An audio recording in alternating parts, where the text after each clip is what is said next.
Hello YouTube. Okay, this is going to be quite a quick review. I don't really have much to say on the movies that I'm doing. And yes, I'm once again aware of how flipping white I am. I've been mucking about with the camera and different lightings and stuff to see what works best. And this is literally the best I could get. How pathetic is this? This is terrible. Anyway, this is going to be 5 films that I hate but everyone loves. There are more than 5. I have maybe like 20 or something. I don't know. But this is like the first 5 that I thought of. I'll probably do like 5 more films that I hate. But yeah, anyway, let's just get started with this one. Number 1, Slumdog Millionaire. I don't get it. I don't get why people freak out over that bloody film. Now, don't get me wrong. I get the film, and I get why it's, you know, won awards and stuff. But Jesus Christ, I haven't even got a nose now. Yeah, so I don't get why it's so brilliant. Like, I watched it. I have it on DVD.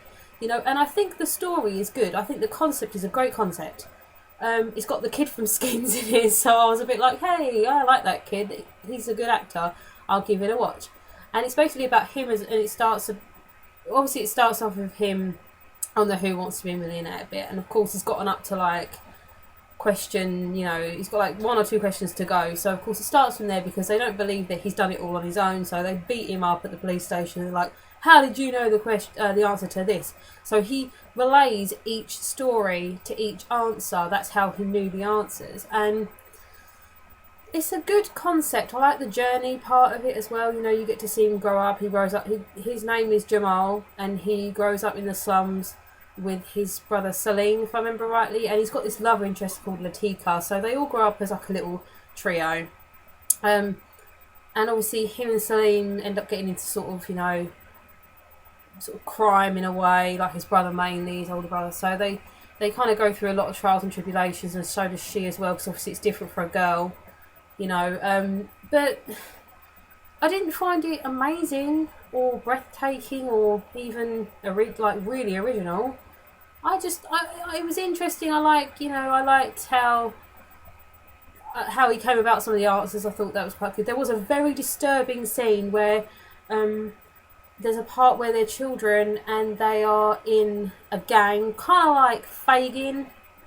They're all a gang of pickpockets, and the owners, they blind one of the children, because obviously a blind singing child will get more money than one that can see. And I honestly felt seriously disturbed when they blinded the kid.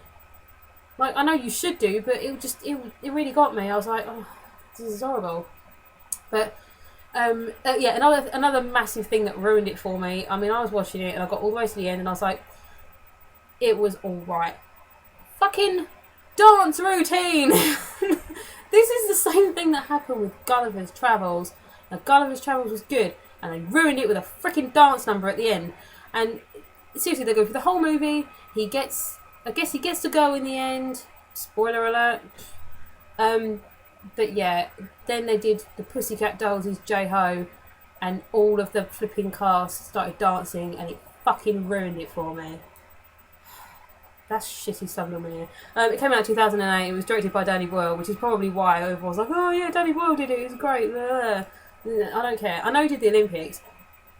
Big up for him doing the Olympics, because we did a fucking good Olympics. We really did. I mean, every British person went, yeah, ain't gonna be all that. And then we watched it and it was fucking awesome. The Queen jumped out of a helicopter and, good on you, Danny Boyle. That was brilliant. It really was.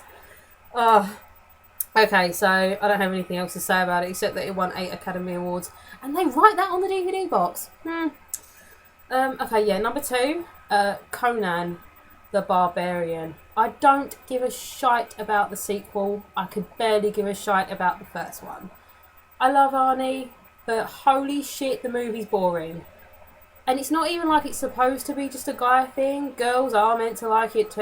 It is a universally well-loved movie. It's shit. It's really boring. It came out in 1982. The sequel, Conan the Destroyer, came out in 1984. They were both pretty well... Like, I think the first one grossed over 100 million in the box office. which is freaking awesome. But 20 minutes in and I wanted to kill myself. It was just like, I get the concept was good, you know, I mean, if you're into that.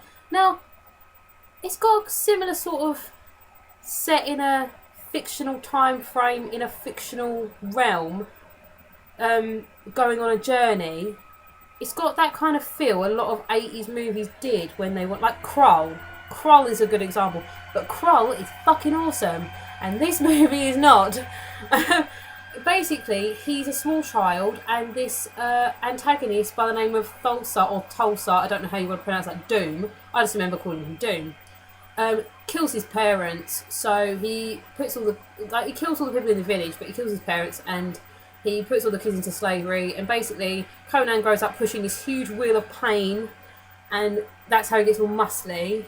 And it doesn't. Do you know what annoys me? Is how Arnie always keeps his accent. Now I know it's hard to get rid of an accent, especially if it's like it's got an Austrian accent. I know that is probably quite difficult to mask. But when everyone else around you doesn't have the accent, it just annoys me. I'm like, can't someone just? Oh. But anyway, yeah. I mean, he gets freed as a grown man, and then he goes off, and the entire plot is that he wants to avenge his parents' death, which is cool. You know, they do that, vengeance. And then he obviously meets a guy, I think his name's Subotai, and he meets a girl called Valeria, and they're both kick-ass, and of course one of them's an archer, of course. And then they end up getting involved in this rescue mission for this princess, and the whole point is that they need to bring the princess back to the king. And he avenges his dad at the same time. Just a journey of them going through some rocks and stuff, you know, over a bunch of mountains and fur blankets and witches who shag you and then turn into demons. It's really boring. I don't really have much else to say about it. Oh, except they worship a god called Crumb. And if any of you like, I can't remember the channel's name, but on YouTube you can watch these musicals that someone's made of movies, and there's a Predator one which is excellent, and there's also a Conan one, and there's a guy doing an impression of Arnie, and he's singing about the plot of the movie. It's just when he starts singing about Crumb, it's just the funniest thing ever.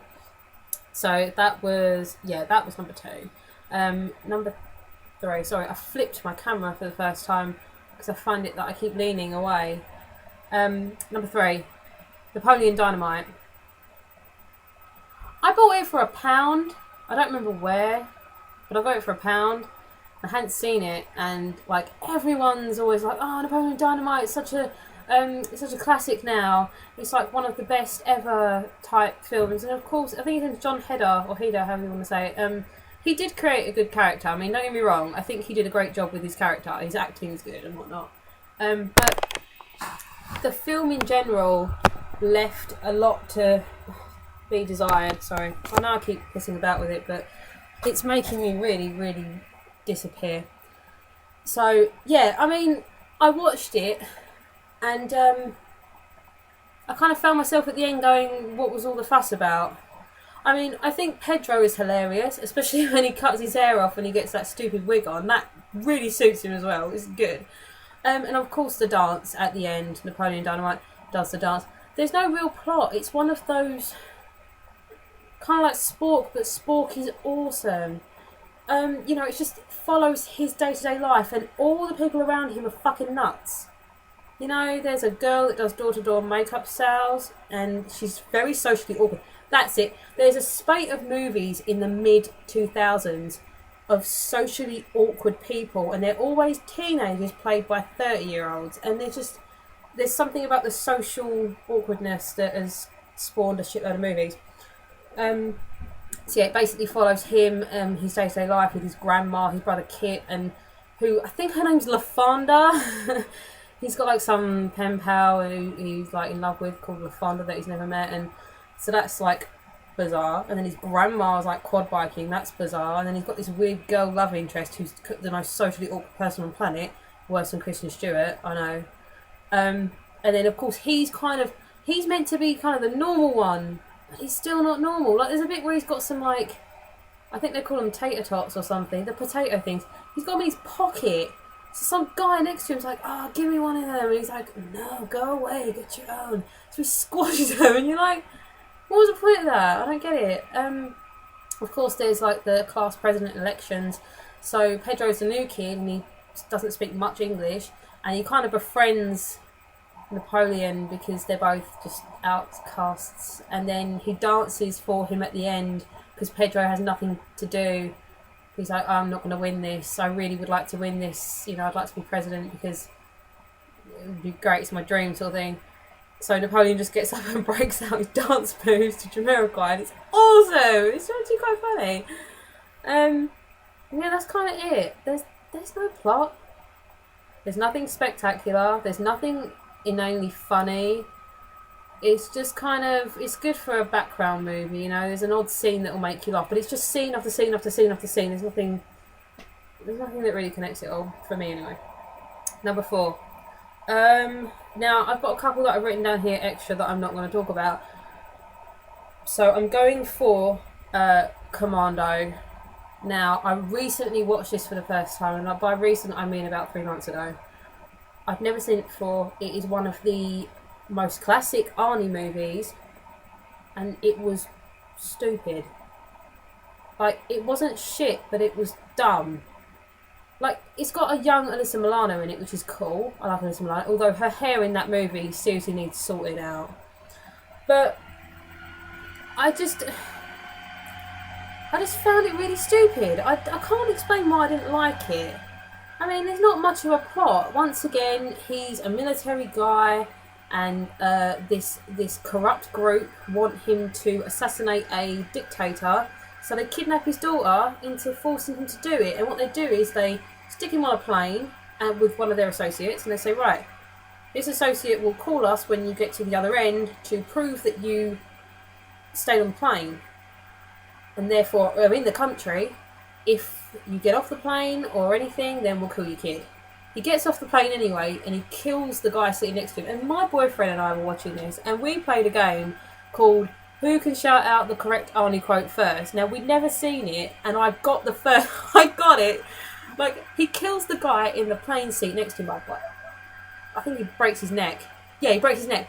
And then he puts a hat over him, and he puts a pillow behind him to make it look like he's sleeping. And I went straight away, I was like, oh, he's going to say something like he's dead tired. And he turns to the air hostess, and she goes, is your friend okay? And he goes, yeah, he's dead tired. Ah, there we are. So we played that game during the whole thing. It was pretty cool. He ends up jumping off the plane, which is awesome. And he kidnaps a air stewardess, makes her drive him following the guy that put him on the plane so that he can kind of paper trail this guy back to his daughter and find out where she is. That's pretty much the whole movie. Is he kidnaps her, she fucks it up for him at the mall anyway, and there's a bunch of cops that get their ass handed to them by Arnie, of course. And they just follow. They go through lead after lead after lead after lead until we get to the compound. I've seen Hot Shots loads of times, but I did not know that they ripped Commando in that movie. Now I get it with like the wall and stuff and the compound. So, yeah. I mean, it keeps cutting back to the kid, and she's just trying to get out. And you know, you're like, at this point, I don't really care if he finds you or not because you're annoying me. And the villains were so if they're not prim, proper British guys, they're Australian with cork hats and string vests.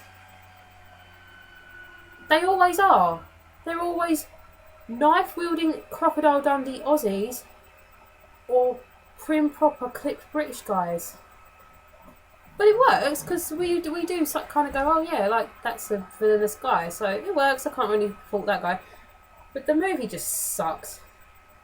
Balls. Big time. Number 5. Number 5 is 3 movies as it is a trilogy. I know that there's a 4th one come out, but I've seen the first 3, so I'm only counting the trilogy.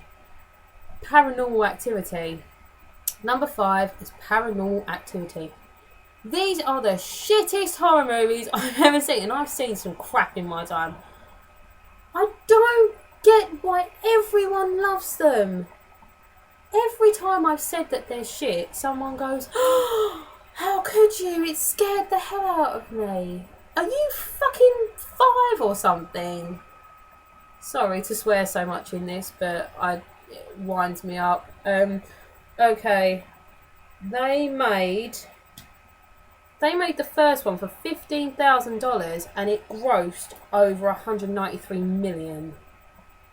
It's pretty hardcore. I didn't go see it at the cinema because I personally have a problem seeing horror movies in the cinema because I don't like loud noises. I don't give a shit what's on the screen. It can be as scary as you want. I don't like jump. I don't know things making me jump. So when I go to cinema, I got tricked into going to see Insidious at the cinema, and it was the worst thing I've ever done because I honestly could have cried. And I almost punched my boyfriend in the face because he kept making me jump on purpose, and that film was shit scary. So, yeah. So the first one made 193 million. The second one, they spent 5 million on that, from 15,000 to 5 million, and it made less, but they worked it back out with the third one. But 15,000 to 5 million, I didn't see a difference. I mean, it's not like it's not like they had to make up ghosts or anything. They're invisible. It didn't look any better or worse. There was nothing CGI that I could see that was different from the first one. What the fuck did they spend 5 million on? And they spent 5 million on the third one as well. And okay, more happens in the third one a little bit, but it's a freaking Blair Witch scenario. They made Blair Witch for was it 30,000 or 3,000? There's a 3 in there somewhere. And look at that. I would take Blair Witch any day. I love camcorder, sort of first person. I love horror movies that are I love Cloverfield and even the Poughkeepsie tapes. That's pretty good. I love that kind of stuff. This was so boring. Nothing happens. Nothing happens.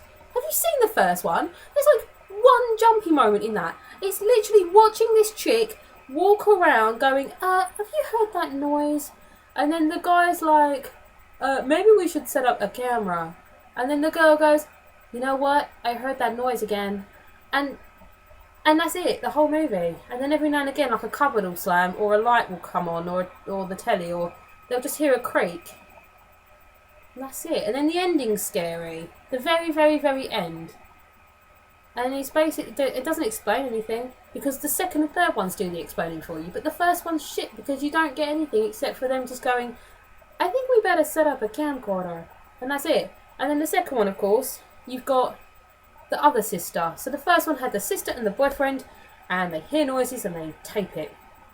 Shit scary ending. Second one, you get the sister and her family, little baby boy and the dogs and the husband and the other girl, and blah blah blah. And then they start hearing noises and whatnot. And then obviously the very, very end of that movie ties in with the first one, and you go, oh right, I kind of get a little bit more of it now. But the whole movie is still them walking around going, did you hear that noise last night? And that's it. It was so fucking boring. I'm sorry, but I'm sick and tired of watching people walking up and down stairs for 15 minutes going, I think I heard something. Oh no, I didn't. And then watching them sleep. Nothing happens.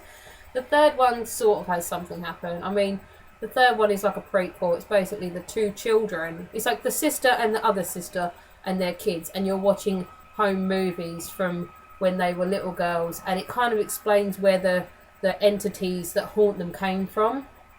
Sort of. I didn't quite get the ending. I got it, but they still left some stuff unexplained. I found I was quite sceptical to watch the second one after I saw the first one, because obviously after sitting through the whole movie, I was like, this is boring as shit. So I thought maybe if I watch the second one, something will actually happen. Oh, there was one extra scare. One extra. I counted. There's 3 scares in the whole movie. I counted them as they happen. Third one's okay. There's a couple of pretty good scenes in it. And it's quite creepy when it's kids.